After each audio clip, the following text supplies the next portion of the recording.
Hi, I'm Dick Wilson, the host of USA's Camp Midnight. You know, communications is my business, and I'm here tonight to tell you about an idea that I've had that I think will revolutionize the way people watch television. Here's what I'd like for you all to do. Pick up the phone and call a friend. And tell them this message. Hello, Tony. Put on USA Network and watch Camp Midnight, the funniest talk show on cable. Now, call a friend and tell them. Okay, Dick, I'll do that.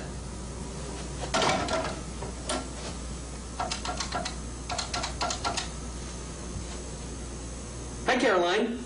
Camp Midnight's on the USA Network. Call up your friends and tell them it's the best show on cable. And it's funny. Okay, Tony. All right, I will. Bye. Hey, Scooter. Listen, call all your pals and tell them that Camp Midnight is a really funny show and it's on cable in the USA. I'm on the key stall. See ya. Hey, Marilyn. Camp Midnight's this incredible show on cable. Yeah, so tell your funny friends. It's in the USA.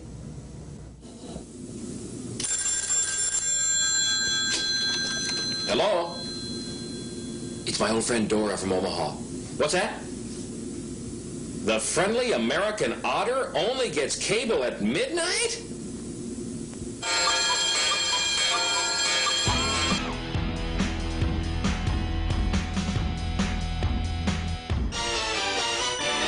It's USA's Camp Midnight with Dick Wilson.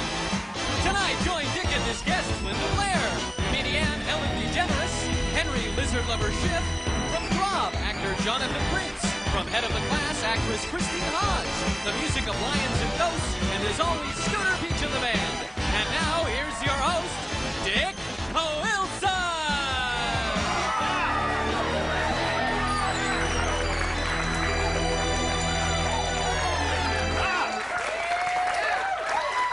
Good evening! Welcome to Camp Midnight, the funnest little show on the USA Network. Folks, good to see you tonight. We've got a great-looking audience here in the crowd tonight with us. Brad, our director, can we get a shot of a couple of these people? Let's just show the folks at home how nice of a... No, not that guy. I didn't mean that guy.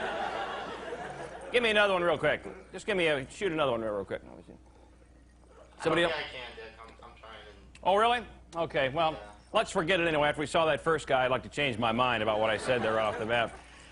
So we're spending our evening here with Camp Midnight instead of being out doing something a little more fun, huh? Yeah. What's that like?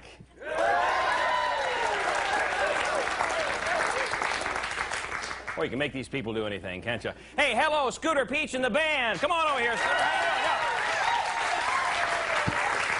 you doing? I was busy. You look great. That coat's a great coat. You look great Thank tonight. you. All Yeah, right. I got it out of your dressing room. Good. Oh, I thought I recognized that. Well, folks, all time for fun is over at the moment. We have to do a serious talk. Can I come over this way for just a moment? Let me just step over this way for just a moment. It seems there are some betrayal going on about Camp Midnight across this lovely country of America. Some people are betraying us by not watching this show with the frequency that the USA Network would like to have. Yeah, it's true. And so, here at Camp Midnight tonight, to help make our audience a little bit larger, we're going to do something a little different. We're going to make some changes. You know, actually, the highest-rated shows across the country are not talk shows. They are sitcoms, dance shows, game shows, action adventures, and PBS specials. So my thinking tonight is why not incorporate some of the genre of all these shows into the Camp Midnight format and go for it and really have a rating spectacle. What do you think, huh? Yeah. All right. So that's what we'll do. That is what we'll do. But, of course, right off the bat, one thing we like to do, and we're going to keep this up, and that is we feed our audience here at Camp Midnight, right? Okay. It's a 90-minute show. That way we can keep them the whole 90 minutes. Tonight, we're going to call up a great place. They've got places all over the Southwest out here. It's called Chris and Pitt's. Great barbecue. We've got all kinds of barbecued beef, ham, pork, spare ribs, chicken coming for you, some great coleslaw, and I'm going to just dial them up, and I'll order just whatever I like, and we'll all eat it, all right? Does that sound pretty good? I'm kind of a meat and potatoes guy back from the Midwest. Matter of fact, we're not like any of these vegetarians out here on the coast. A vegetarian back in Kansas City is a person who orders a salad with their Big Mac. So that's... Thanks, Scooter. Thanks a lot. Okay, giving you a $5 thing on that. Let me dial these people up here. and get him on the line, and we'll do this. Now, I want to remind you, just like you saw at the first of the show, we are continuing the Camp Midnight chain phone call. This is you call your friends. Chris and Vince, can I help you? Hi, calling from Camp Midnight, Dick Wilson. Hi, who's this? This is Chris. Well, Chris, the guy on the name here. Wonderful. Yeah, it's me. We'd like to order up some food to send over here for our hungry audience. What do you got that's good tonight? Well, you know, we've got probably the best ribs in town. That's good. Send those over and a lot of other meat, and we'll devour them right here on television. How okay, about Chris? chicken? You like chicken? Chris, send that. Yeah, we like chicken. Oh, by the way, Chris, yeah. Prime rib? Prime rib, that'll be fine. Okay. Let me ask you one thing, Chris. Are you watching Camp Midnight there? Well, of course we are. Good. Then maybe you'd like to call one of your friends at home, maybe a cook, and tell them to put Camp Midnight on. You know, I was just about to do that. Good. It's our chain phone call. If you break the chain, you die, Chris. Okay? Thanks a lot. We'll see All you right, later. the food is coming along here in just a moment, but let's get underway with something else because I'd like to do one of the very popular things on this show, and that's things that sound dirty but really aren't. You know, when I think of things that sound dirty, it sounds like a good premise for a game show, wouldn't you say? Yeah. Let's try that. Let's try it. Ladies and gentlemen, welcome to Midnight Millions, a game show that allows poor people to become rich and rich people to stay that way. And now here's your host, Wink Wilson. Hi, how are you, everybody? Hi, Wink Wilson with you here on Midnight Millions. Hey, we remember last game when we were in here, we had our two lovely contestants going in. We had to cut the game in half because of nuclear war, but now we're back again and ready to go with you. So let's reacquaint ourselves with our two contestants. Good evening, ma'am. What's your name? My name is Pam. Well, Pam, where are you from? Fresno. Good. And you just visiting here, vacationing, or what? Here? Came to watch the show, be on the show. All right, then you made it. Okay, good. And yes, what's your name, sir? I'm Rob. And where are you from? Fresno also. Do you know this girl? Vaguely. Oh, do we have a family here? Oh, good. All right. Well, let's get underway with our game then. Stand by. Let me remind you folks at home that we are in the things that sound dirty but really aren't level of our game. This means I will give out words that sound dirty, and the first contestant to correctly define the word wins $5 million. All right? Okay. Why beat around the bush? All right, contestants, hands on your buzzer bells and stand by. Our first word is cold cock. Yes. To strike or punch someone while they're unaware. That's right. $5 million on this side of the board. Congratulations. All right, you know how you'll spend that yet if you win it? Not sure. All right, here we go with item number 2. Stand by. Hands on your buzzer bells. Things that sound dirty word. It is Titus. Sounds like Titus, but it's Titus, yes. It's a small town in Florida. You're right. Yay. You're right. All right. $5 million on both sides. We're into a tie game right now. Now, number 3, word number 3. Let me remind you that word number 3, we're ready for word number 3? Yes. Okay, because I knew 3 was a very special word, ladies and gentlemen. Word number 3 is our secret stumper, worth $10 million for a correct answer. All right, no help from the audience here now. Hands on your buzzer bells. One other quick thing. Remember, if you do not get this right, you lose everything that you have won up to this point. Every single dollar is gone out the tubes forever, not more to be. You understand? Yes. All right, then. Stand by. Ready? The word is flux. I'm sorry. That wasn't quick enough. Okay. Flux is to move or a flood of water of some sort, and that is it. I'm afraid that's all the time we have for our game today. Our contestants will receive the home version of this game, and we'll see you tomorrow night on Midnight Millions. Bye-bye. Yeah.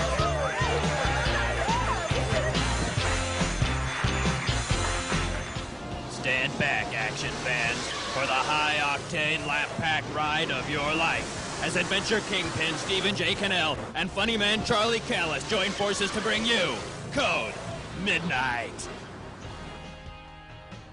By night, Schlitt and Forkish are a daffy team of comic actors.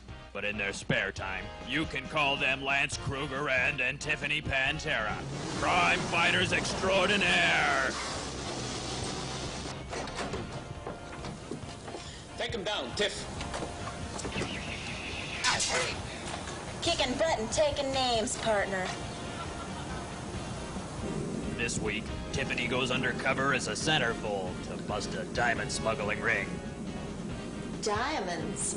Well, I love diamonds, Ambassador Kolchak.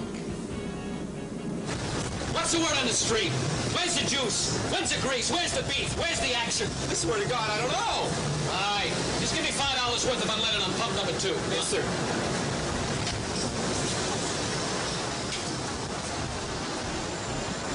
Snitch says there's some bad craziness going down. Watch my back, amigo. President Dick Wilson says it's vital to our nation's security to get these honchos off the street. There he goes! He's going over the roof! Get him, partner!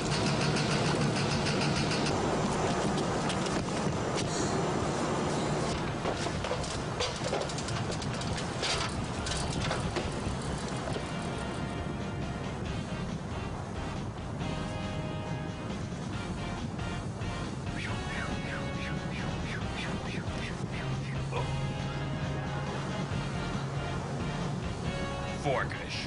Schlit. Code Midnight. Wow! Yeah! What a remarkable action show. And good acting there, Scooter, good acting. I wrote that line about President Dick Wilson, too. That's the only part I had in that. Well, folks, our kickoff personality tonight started her career as a little girl possessed who couldn't keep her head on straight in The Exorcist. Now she's matured into a young lady who is spinning heads all over Hollywood. Please say hello to Linda Blair.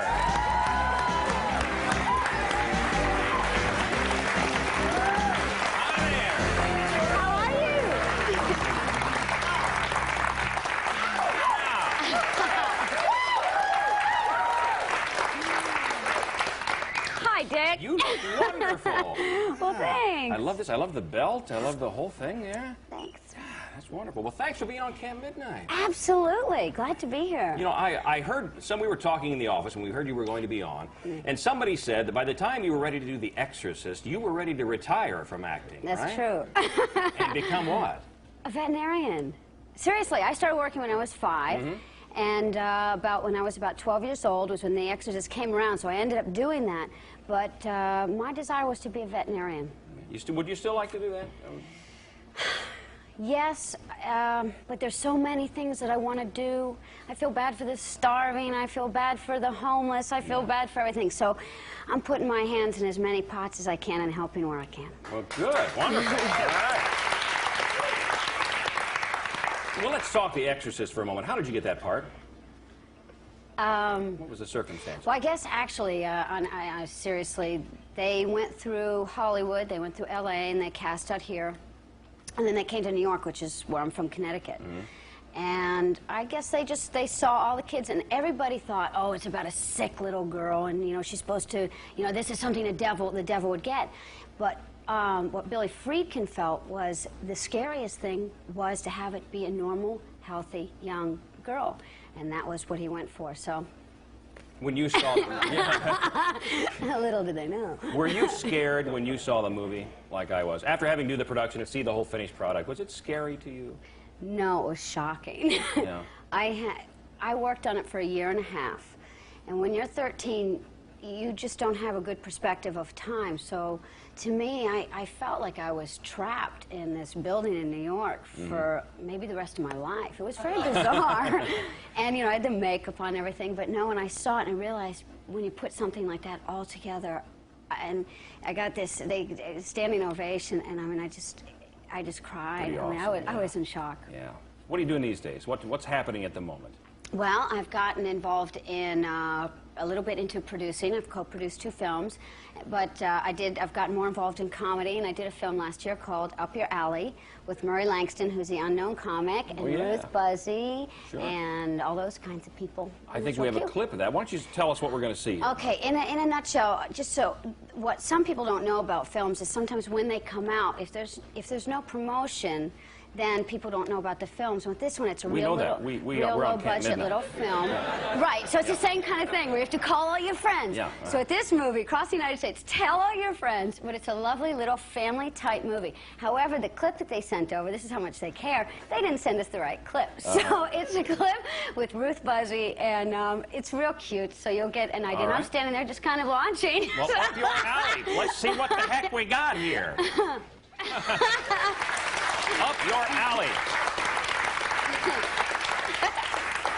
You didn't have to learn any lines for that scene, did you?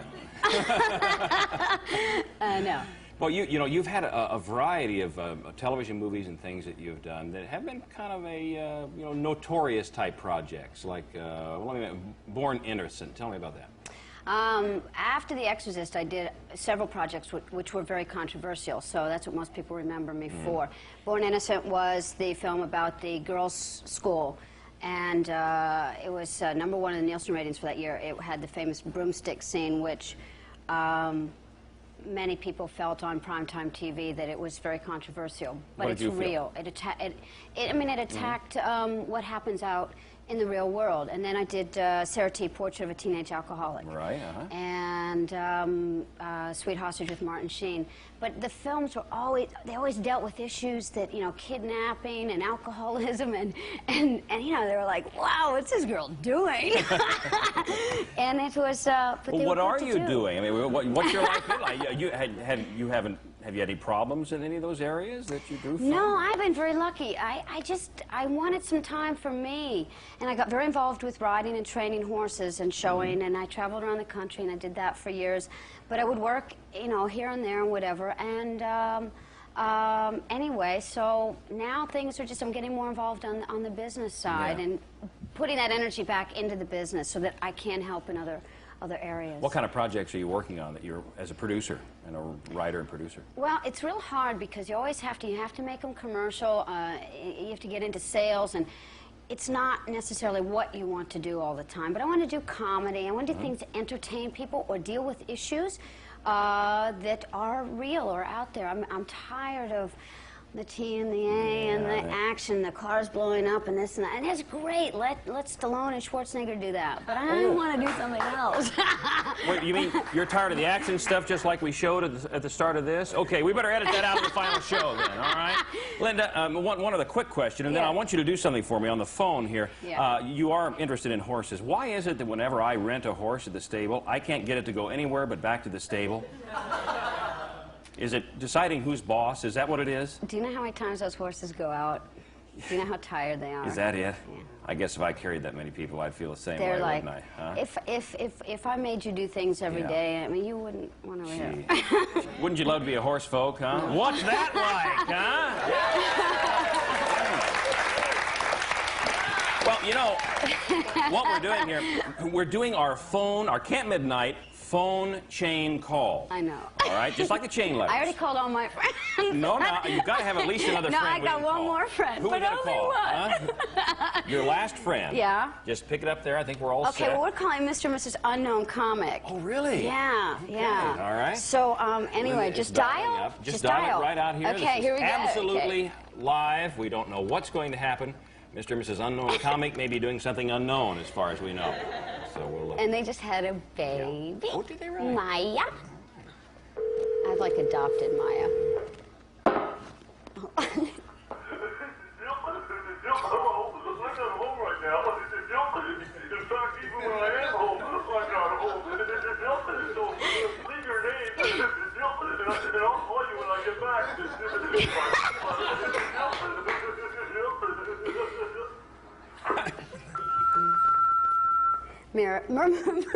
Murray, you just embarrassed yourself on public television. But that is what he sounds like all the time. It's crazy. Okay, tell me. So listen, you have to turn on USA Network. USA Network. Watch CampMidnite. Watch CampMidnite. Call a friend and tell them. Call a friend and tell them, or... If you don't, you'll die. If you don't, you'll die. Okay, that's it. Bye. Okay. Linda, Blair, do me the honor of standing and biting a cup for us on CampMidnite, okay? Linda, Blair, right here. We're back with comedian Ellen Degeneres in just a moment. Come on.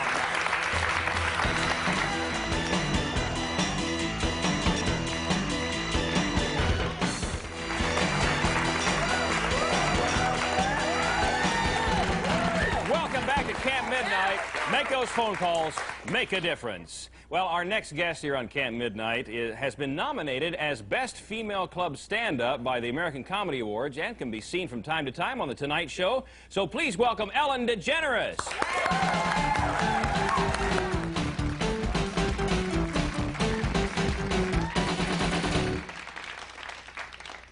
Thank you very much. It's nice to be here. CampMidnite reminds me of camp a little bit, doesn't it?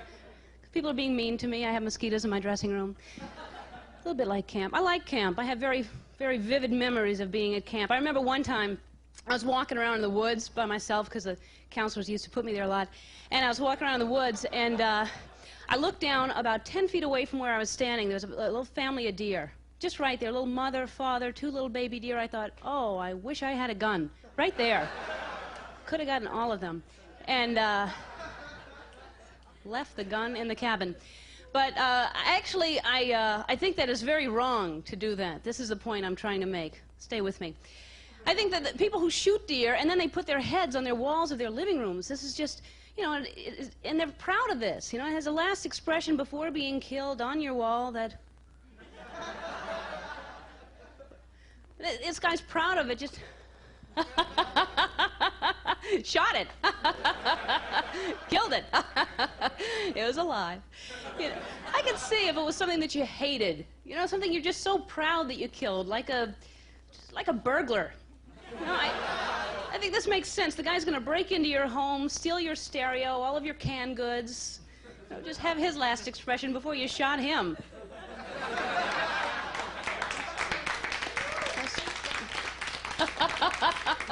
Shot him. Killed him. He was coming in. Yeah. And I ask people why they have the deer heads on their walls. They always say it's because it's such a beautiful animal. There you go. I think my mother's attractive, but I have photographs of her. Wasn't Mom pretty? Oh, she had great legs, too. They're in the next room. Come on. The deer heads I feel sorry for the most, I think, really, are the deer heads you see on the walls of bars or restaurants. They have the silly party hats on them, silly sunglasses, streamers around their necks. These are the ones I feel sorry for. I mean, obviously, they were at a party, having a good time. They're in there dancing, enjoying themselves. Hey, who invited the guy in the orange vest? Crashing a deer party. Is wrong. I like animals, so I think it's wrong to do things like that. I was raised around animals. My family, we had the family business, we had a petting zoo, and actually we had 2 parts. We had a petting zoo and then a heavy petting zoo who people who really liked the animals a lot. And they would, it was my job to work there. And they wanted me to follow the family business and go into that, and I said, no, I'm going to be a comedian, so that's, of course, what I'm doing now. And I like it. It's a good job. People come up to me after the show and they talk to me and ask me questions. And they always say, Ellen, you know, first of all, you're incredible. But second of all, is your life as a performer, is it that much different than ours, the little people, the nobodies, the scum? And I'll tell you, I think we're all the same. I think we all do the same things, basically. Like, do you ever do this when you're at home alone? You put on an album, one that you know all the words to. You take a hairbrush or a deodorant can or something. You stand in front of the mirror. You pretend like you're, you know, the rock star. And then when the album's over, you pretend like the concert's over and people are screaming and cheering for more. You say, thank you very much. Good night. And then you run out of the living room, down the hall, into the bedroom. You pretend like that's a dressing room. You get there and you have a wine and cheese and fruit tray and champagne and Coke and acid, all just sitting out. And you're smoking and you're drinking and you're eating and you're pretending like you're getting interviewed by the Rolling Stone magazine. Just completely trash your room, you know? Don't you? Me too. We all do the same thing. Don't you hate this? If somebody says they're going to call you, like say they say they'll call you about 7 o'clock. All right, it's 7 o'clock and they haven't called you. Say, okay, I'll fix a drink. So you have a drink. Then you have another. Then you have another. Then you have another. Then now you're drunk. No, it's 5 after 7. They still haven't called. You know? See, we're all alike. Don't you hate Trivial Pursuit? Aren't you glad this game is sort of going out of vogue? I think stupid people hate it the most. I think when you're playing, I hate the game. You're just sitting there waiting for it to be your turn so you can say, I don't know. I don't know, Danny Kaye. I don't know, what? Just guessing anything. I get the question, last time I'm playing, what is the only animal that mates while going 80 miles an hour? Danny Kaye was a bad guess. I know that now. It's the golden eagle. This is how they mate. This is the male and the female both go 3 to 4 miles high. They start going 80 miles an hour, and then they connect. And then they start dropping. They don't stop dropping till the act is completed, so it's not uncommon that they both fall all the way to the ground, hit the ground, both of them die. That's how committed they are to that. I thought, don't we feel like wimps for stopping to answer the phone? I mean, I don't know about you, but if I'm one of these two birds, you're getting close to the ground, I would seriously consider faking it. Okay, okay, woo! Okay. Thanks very much. I'm going to go over here.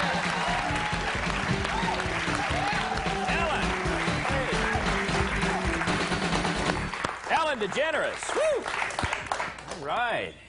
How you doing? I'm fine. I'm fine. How are you? Well, I'm doing okay. Congratulations on the new duet role in the show Duet. Well, thanks very much. Yeah. It hasn't started airing yet. Well, I think it has started airing now. Yeah. What kind of character are you playing in that?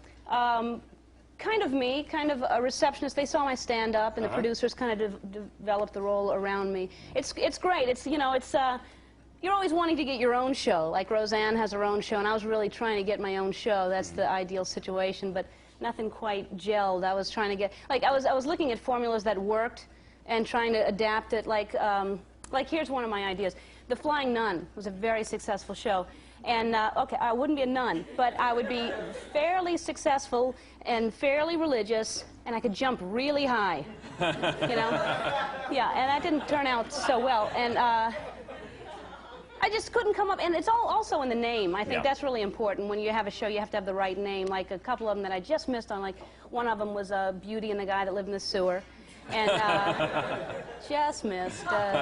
Same with 226, you know, and 20 Jump Street.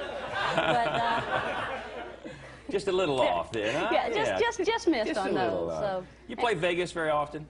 Yeah, I do. It's a weird thing to play Vegas because the crowds are different, number one, and you just get sucked into gambling. Which is, do you gamble when you go there? I've done the slot machines once. You know, I'm a little afraid of it. How about you? Yeah, and that takes not too much skill. The slot machines is just... I mean, you know, I ended up... the last time I was there, I played blackjack, and I won really, really big. But that was... I found a new blackjack dealer. He didn't really know what he was doing yet. So he'd let you get by with 22, 23, you know, and... yeah, he thought the higher the better. And at one point, I had like 17 cards on the table. I think I had 73. They just barely beat me at 71. So, Ellen, would you do me a favor? See this phone right here? Yeah. You know what we're doing? We're doing the CampMidnite phone call chain. Yeah. I want you to call somebody, tell them to put on USA Network, and call CampMidnite. Who are you going to call? Somebody on a matchbook this here. They told me about this backstage. This is going to be hilarious. Yeah? Okay. My junior high science teacher, Mr. Gerber, I haven't spoken to him since junior high. Okay. And we're dialing up Mr. Gerber now. He had the greatest sense of humor, and I haven't... Okay. Remember, folks, this is the CampMidnite chain phone call, just like the chain letters. We figure it's the best way at all to get that extra promotion that we really He's need. going to be sleeping, but he has a great sense of humor, and I think he knows what I'm doing now, because in New Orleans they... Hello? Mr. Gerber? Yes. Hi, this is Ellen Degeneres. Do you remember me? I was in your class in junior high about 15 years ago. In school? Yes, in school. Yes. Well, yes, I taught school. Well, no, I know. But I was in your class, though. This is Ellen Degeneres. I was one of your students. I was half asleep. You'll have to forgive me if I don't. Well, let me explain to what's happening. You're on the air right now. I'm sorry I'm calling you this late, but I'm a comedian. You know that I'm doing comedy and I'm acting and stuff like that? And the name one more time, excuse me. Ellen Degeneres. Ask him just to tune on USA Network. Well, you know, as a matter, and you were here in school in New Orleans. Right. Yeah. Listen, Mr. Gerber, we don't have a lot of time, but I'm just calling to ask you to please watch CampMidnite, because I'm on the show, and the show really needs more people to watch, and I just thought that you could see me. I'm sure you've been thinking about me a lot. And also, you could watch a show. Okay. You say you were in my class. Good. We've got to go. Yeah, I've got to go, Mr. Gerber. But, yeah, I'll call you another time to remind you who I am. Well, it's been lovely talking to you again. Okay. All right, well. Okay, Helen, see you. Ellen! Yeah. Bye, Mr. Gerber. There we go. Ellen, would you sign and bite a cup for us? Yeah, I would love to. All right, yeah. Ellen Degeneres on CampMidnite and her science teacher.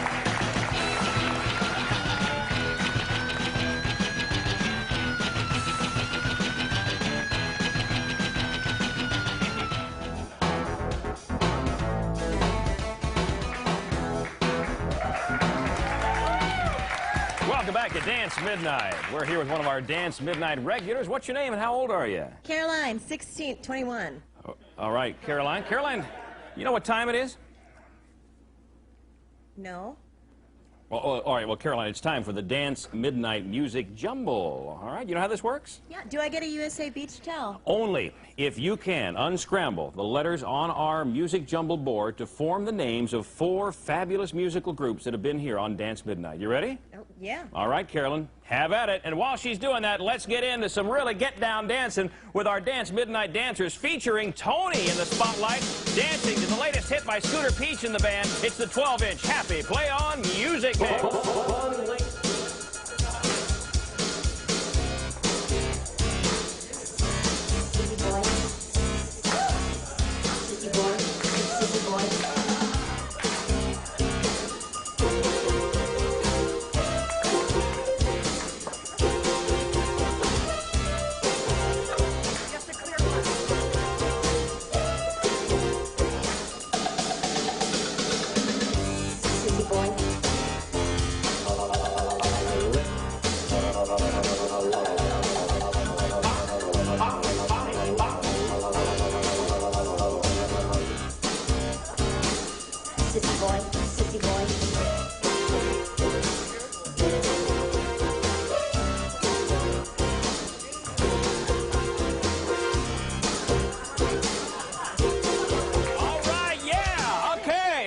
Looking good, looking good. All right. We'll be back with more of your favorite dance music and your favorite dancers on Dance Midnight after this.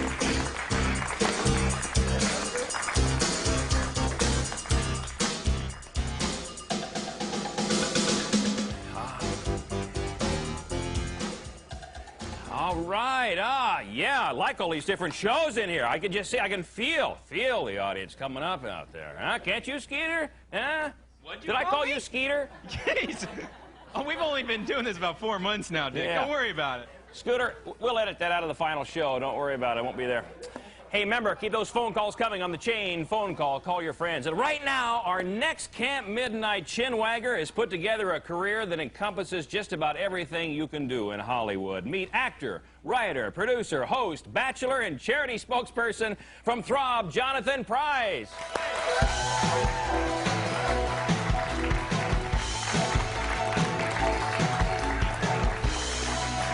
All right, now, first off, here, just clip this on a minute, Jonathan. I need to talk to you just a second here. I got so nervous. I got so nervous in that dance thing. Don't be nervous. That I called you Johnathan Price. That's it. I'm walking. Yeah. No, it's it. Yeah, but actually, It's we really know Frank Price. It's Jonathan Prince. Right. How you doing? Good. How are you? Good. Can I just show you my socks? Sure. What do you got? I just got these socks. Hold on a second. Check these out. Yo. Oh yeah. Hey. Whoa. Look at those.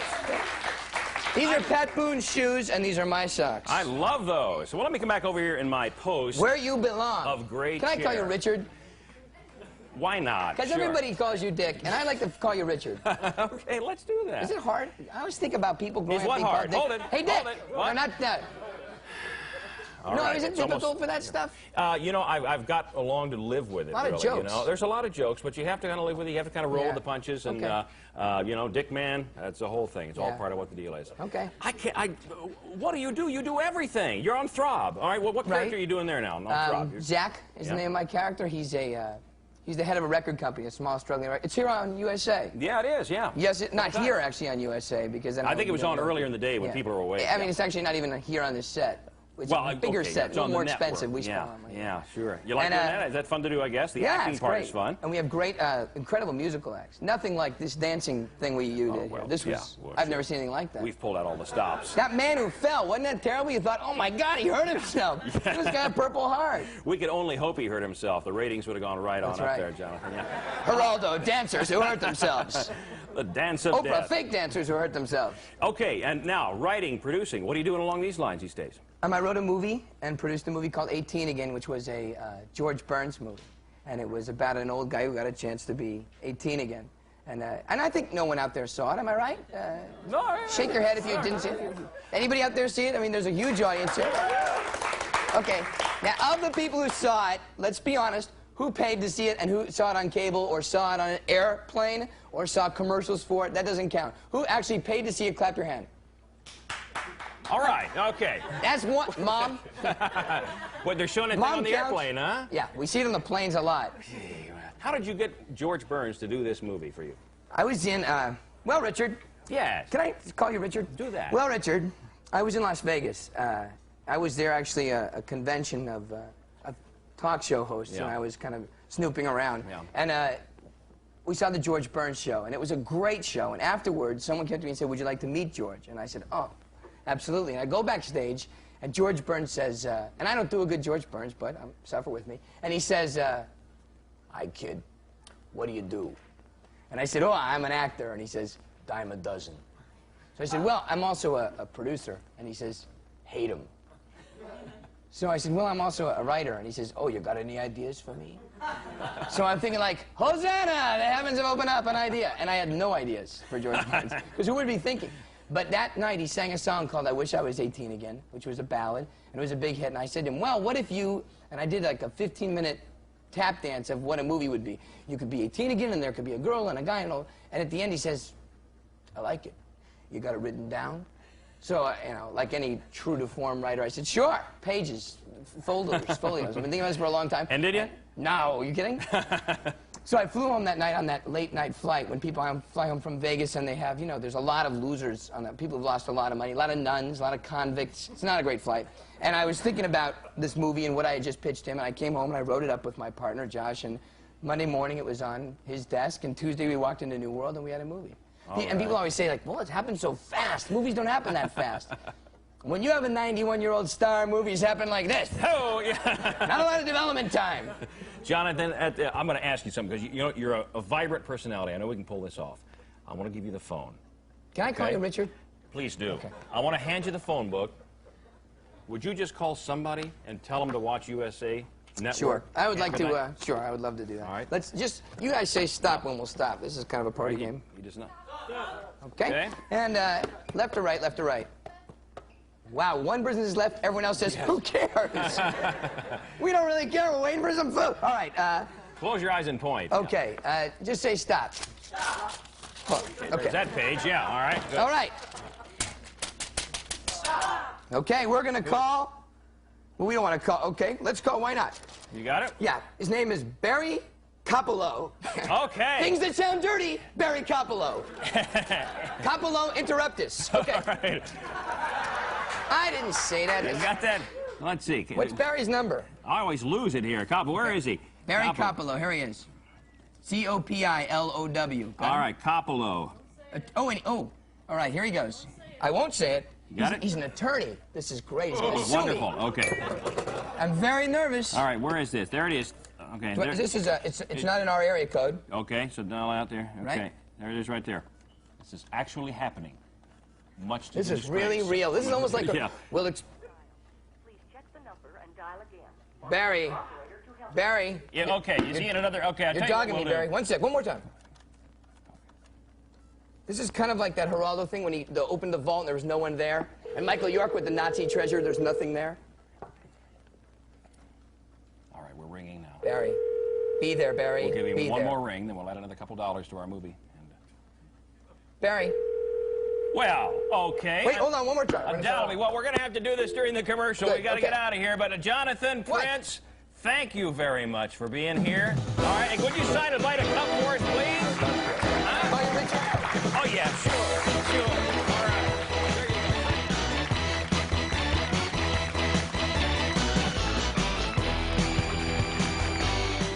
Join us now for another episode of He's the Host.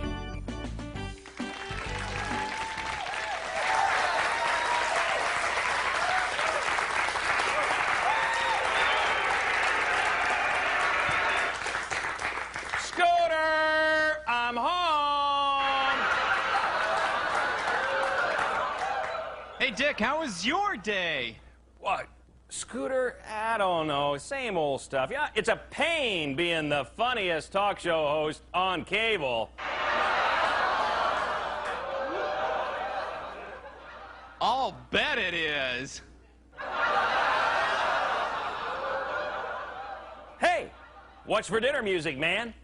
What do I look like? Your cook? Yes, you do.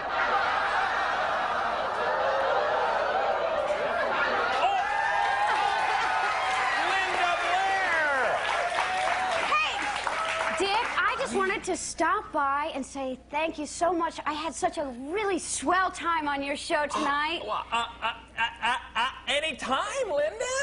Well, great. I'm having a little dinner party at my beach house this weekend, and I was wondering if you'd like to come on over. Sure, love to.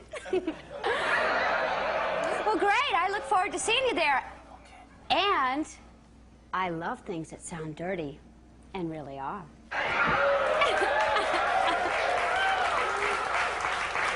Hey, Dick, you got a date with Linda Blair.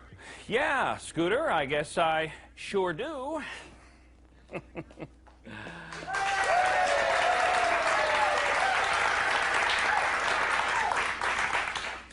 Hi, Dick. How was your day? Oh, nothing special.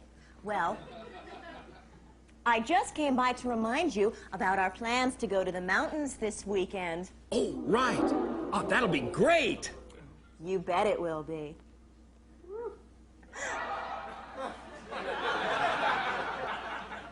I'll see you boys later.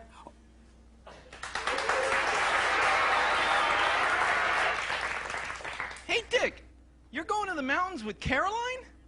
Yeah, sure. We've rented a cabin and everything. Now, didn't you just make plans with Linda for the very same weekend?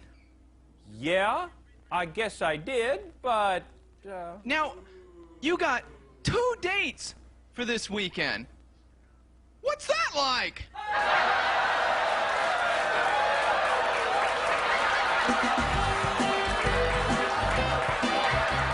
What will Dick do? Will Caroline find out about Linda Blair? Does Linda's head really go all the way around? And what's the deal with Scooter living at Dick's house? Tune in next week to He's the Host. Wow. Hey, folks. You know, situating myself in a silly sitcom surely sets me salivating for some sizzling steaks, and by golly, if the meat is not arrived. Look here, isn't this great? Let's get some beauty shots of this, huh? All manners of meat here. I can't believe it. Look, we've got ribs. We've got some sliced prime rib here. Let's see what else. Up front here. Gee, I've forgotten what this is. Maybe we better bring somebody out from the restaurant. Chris and Pitts, come on out here. Chris, where are you? Yeah. Hi, Chris. What a great spread. What is this again right up here? Well, this is barbecue chicken. Chicken. All right, that was the word that slipped my mind. Yeah. Baby back ribs here. Oh, yeah, what else? Top sirloin. Looks good. Prime rib. Spare ribs. All right. Barbecue beans. They're hungry. I'm really popular when people are hungry. Are. Listen, I couldn't get a hold of any cooks to watch your show. Oh, really? But call some other I got a friends. dishwasher. Oh, do you? Yeah. Okay. Where are the Chris and Pitts? Where are they Well, located? we've got 8 of them in Southern California. We've got Van Nuys, Bell, Downey, Anaheim. And all those places? Yeah, all over Southern California, LA and Orange County. People love it. They know where it is. They can smell the ribs as they drive by, right? All right, Chris, thank you. Enjoy it. Okay, all right, yeah. Chris. Well, time to eat up, folks, and while we do that, let's enjoy our network stipulation video, right? It's Robert Palmer, and he's got a new one out called Change His Ways. Let's enjoy it, and folks, would you come right on up here and start digging into some of this great stuff from Chris and Pitts? Come on up here. Robert Palmer, Change His Ways with his animated women back there. Well, Chris and Pitts is where the food's coming from. Oh, what's your name? Matt. Matt, where are you from? Rhode Island. Oh, really? That's a long ways away. What are you doing out this end of the country? Well, trying to get into the business. All right. Well, here you are, eating already in the business, huh? How's the food? It's really good. All right. Well, good luck to you. Thanks. Thanks for stopping by Camp Midnight. All right. We'll watch for you in the movies. All right. We'll be back in just a minute on Camp Midnight with Lizard.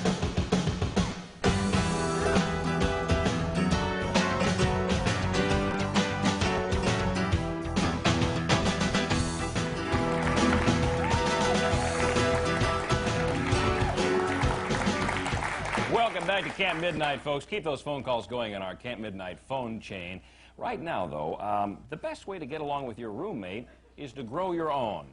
And that's just what our next Camp Midnight bench warmer has done. Matter of fact, he's changed his middle name because he loves them so much to tell the world about it. Please welcome Henry, lizard lover Shiff. Wait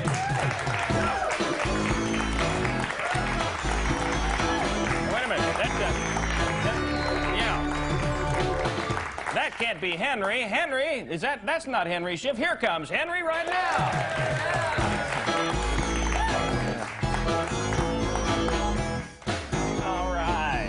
There you go. My goodness, what an array of friends here you have, Henry. Now, what are these?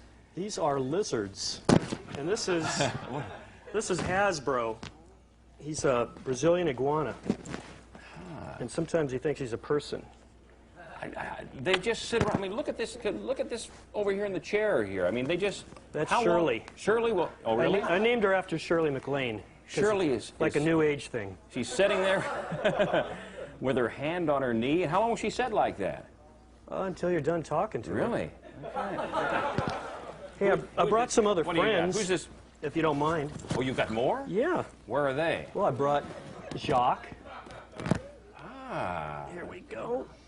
They've all got little necklaces on, I notice, also. Here, oh, put him right up there on me? Okay. Let's make them comfortable. All right.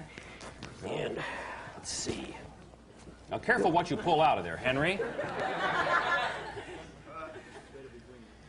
This is Donna. Go on, Donna. Come on up here on the table, Donna. Yeah. And how many of these do you have around the house? Careful with that one there now, careful. This is Jerome. Look at this face. Isn't that a cute face? Can you get a close-up on that? Look at that face. What, Jerome? You could have starred in one of the old monster movies, huh? Yeah. Hey, These are the kind they used in the old movies at night and blew them up large so they look like fighting dinosaurs? Is it? Yeah. Well, just come right on up here. Just don't be shy. Where do you keep these? Well, I have them all over my house. I have a fleet, and there's like about 40 of them. And Hasbro over here sleeps in my bed every night. And it's fun. It's all right. What's that like? Well, I'm speechless. I mean, how do your dates react to something like this? I mean, you know, when you have a girl over. Well, the girl that I'm going steady with right now, I met her because she has an iguana. And she sleeps with her iguana, too. And it's either me or the iguana, and she says it's the iguana. So I have to say, okay, we can let him stay. Well, how did you get started doing this? I mean, why are you collecting iguanas? Why are you into this? Well, it's been a lifelong interest for me. And lately, in the past few years, it's been like a mission for me to dispel all the rumors and myths about lizards. They're really great people. To me, they're just like people, and everybody thinks they have to eat bugs and all that, and it's just not true. Now, I'm doing a line of postcards and greeting cards, and I'm always getting, I'm selling them here in LA right now, and I'm getting people that are thinking that they're stuffed or they're dead, or sometimes they think it's me dressed up in a costume. Let me put one of these up here and just see if we pretty can get silly. a quick Well, shot let's here. do this one here. You got a favorite one there? This is a favorite. All right, here we go. That's look Cecil. right there. That's Cecil? Oh, yeah. There's Cecil. Mm-hmm. Well, how do these, you know, a kitty, you have like a litter thing around the house. Right. When these people are ready to do their business, what do you do? Well, they do it in the shower. Once a day, I put them in the shower. Yeah. They feel the water, and they just let go right there in the shower. I think they like it. Ooh. How many of these do you have at home? 40, you say? About 40. Every time I read something about you, the number changed in your house. Why is that? Well, do they come and go at random, or what? No, because some of the articles in the tabloids are like from 4 years ago. So I'm always getting more and more. You know, probably in about a year from now, there'll probably be 100 of them in the house. Now, it's true. You legally had your name changed? Yeah, sure. Here. Can we prove that some way? Yeah, let's look at it right now. Here's super close-up shot coming here. Here's the license. Well, here comes another one on me now. Oh, wait, that's not the license. Here, I brought you a gift. A piece of skin. They shed their skin. How often do they do this? Here's the license. I covered up the address. All right, okay, all right. All right, I don't know if you can get this, Brad. This is real close. This is like super close, but we do have on it, see right in the middle, the long word in the middle is lizard lover. And there it is right there. Oh, by the way, I brought you some lizard eggs here, too. What do I do with these? Put these in water or what? Take a look at them. They're really neat. I can open these up? Yeah. Whoa! What's that? It's just a surprise. The old rubber band joke. Okay. Hey, by the way... Where do you find these? When you go out trapping these things, where do you find them? Well, most of them I get from importers and pet shops, but Hasbro, he's real special to me. I got him from Brazil when he was a little baby. How old is Hasbro? Did I ask you that? He's about 6 years old, and they live to like 25, 30 years, and maybe he'll live longer. Look at that face. These are I'm like his dad. By the way, I brought some pizza, and he's kind of hungry. Or maybe we have a girl volunteer that would like to come and just... Oh, do we have somebody in the crowd that'd like to get close to a lizard? Huh? All right, come on down, ma'am. Sure. Why don't we move that chair out of the way there, and if you'll slip that microphone on down at the end, there's a little microphone over the bench. Just put that on a minute, because we'd like to find out who you are, and if you would like to identify and let any of your surviving relatives know before we do that. What's your name? My name's Anna. Have you ever had, Anna, have you ever had a lizard put on you? No, I've never had one. Let's do that. Huh? What do you think? He's really a friendly he's guy. a big lizard. What? He likes hair. Wait, here we go. Oh, yeah.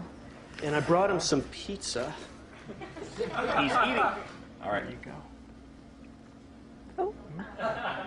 It's not his type, I guess. What? Oh. See, now, really, do they have teeth in there? He's really at home now. He likes to have girls around. And I've had pizza like that myself. Yeah. Are there teeth in there? I haven't really seen one with an open mouth. No, just ridges. Yeah, okay.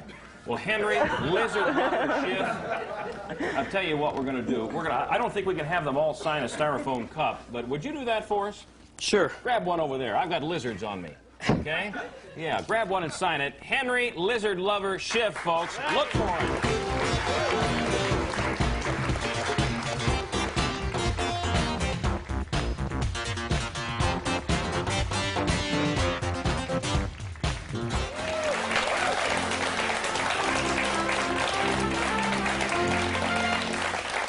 Good evening and welcome to Masterpiece Midnight. As you no doubt recollect from episodes 114 and 115B, Lord Dick Wilson, KCB, has entered into the illicit affair between his bride, Lady Wilson, and the 16th Duke of Marlborough, who enjoys the protection of the crown by virtue of his generous contributions to the King's wars with the Dauphin of France.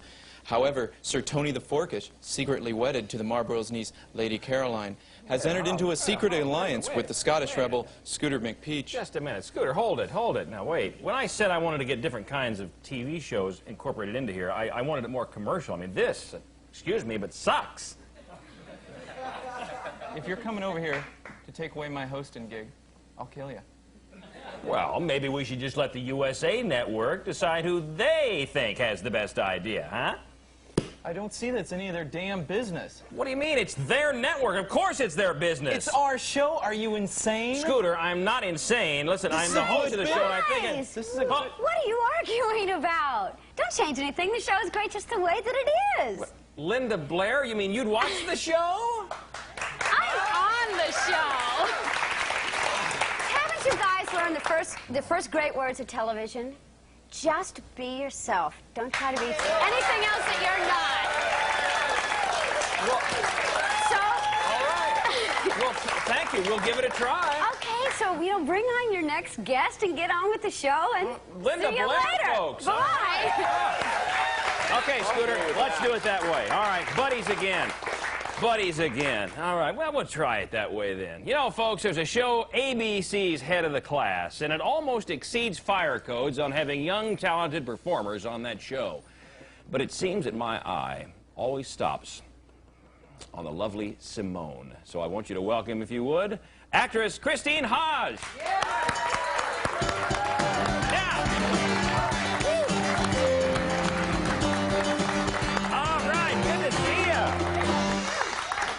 Boy, welcome to Camp Midnight. Oh, thank you.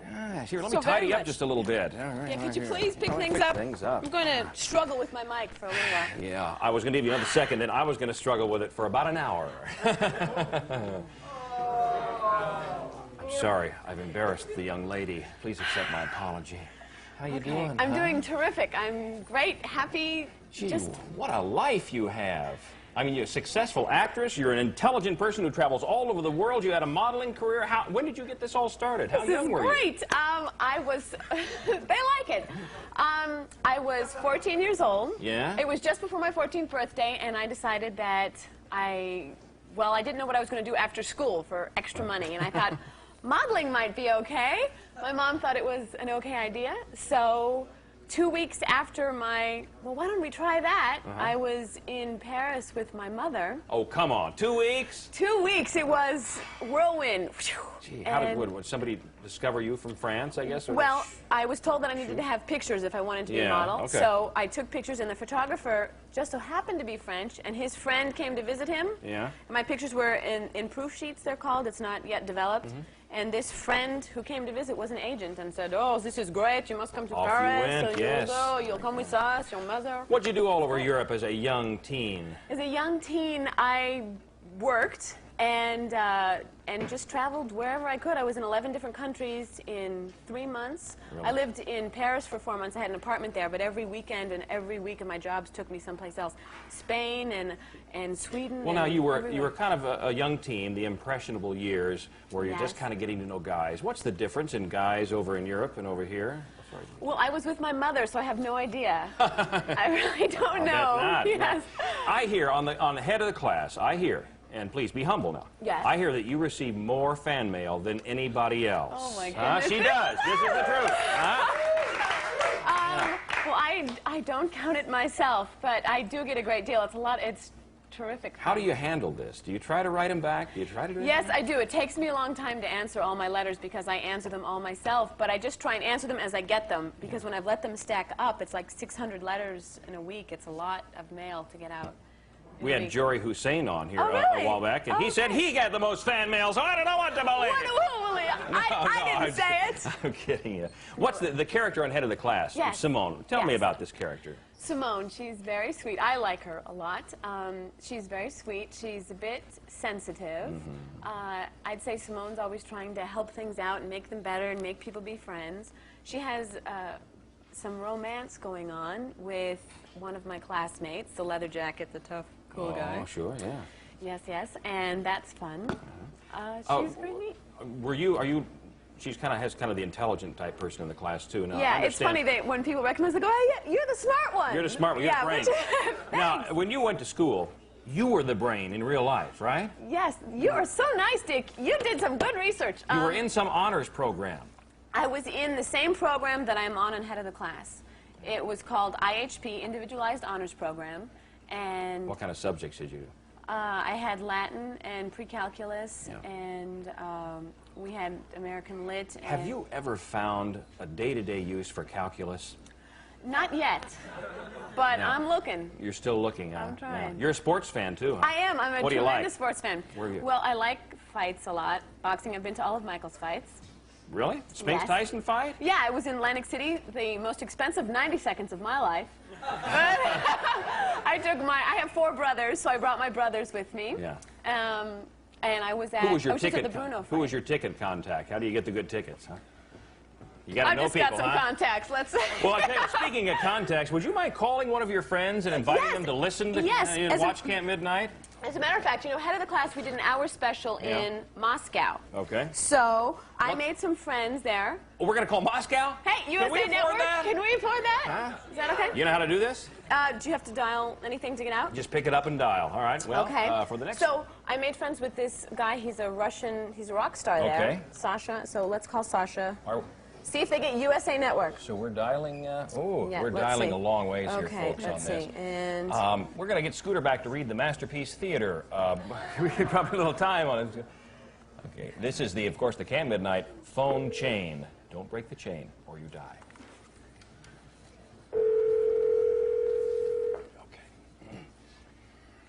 I hope he's home. What time Well, is I it hope in he is Moscow? too. In Moscow, it's, yeah. This is KJB. Who are you?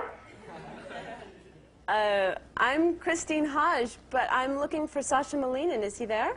I'm sorry, Comrade Sasha Malinian is on special assignment in Siberia. Wow. He's okay. Well, if Sasha checks in or you get an agent out there, can you please tell him to turn on USA Network? Yeah, CampMidnite. And watch CampMidnite, USA Network. USA turning on us? Get Gorbachev. That pushing up. Okay, I think he hung up. I know, on that's kind of scary. Oh my God! I'll tell you what. Christine, we better get you to sign and bite a cup, then we better get you into hiding for a couple of weeks, Yeah, okay? I'm really worried about All right, there you go. Okay. Sign and bite one of our cups for our Wall Do I of do Fame. it simultaneously? If or? you can, that'd be a first for us I here. don't know if it'll work. Can I sign and initial a cup? Try to do that, Sign yes. and initial a cup, let's see. Christine Haje, CampMidnite. Yeah, all right. Look at that.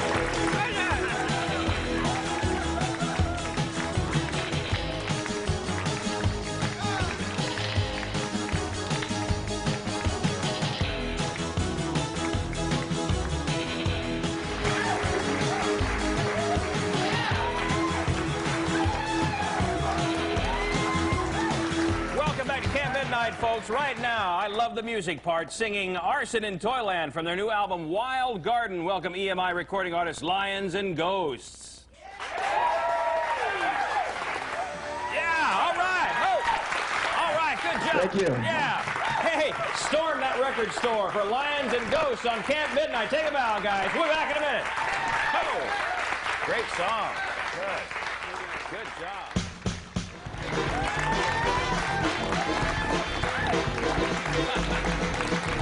All right. Boy, what a great show we've had tonight. Thanks, folks. Thank you, Linda Blair, for having a good time with us. Ellen Degeneres, Henry Lizard Lover Shiff. All right, take those lizards home now, Henry. Johnathan Prince, thank you for those crazy calls. And Christine Haje, head of the class, we loved you. Lions and Ghosts, storm the record store for them. And remember, folks, Linda Blair is our pal for doing all she did here tonight. And one other thing, grab your phone. Remember, it's the CampMidnite chain phone call. Call your friends. If you like the night show, tell them we're on again next Friday night, and we'll rule the world. We'll see you next week right here on CampMidnite with a lot of good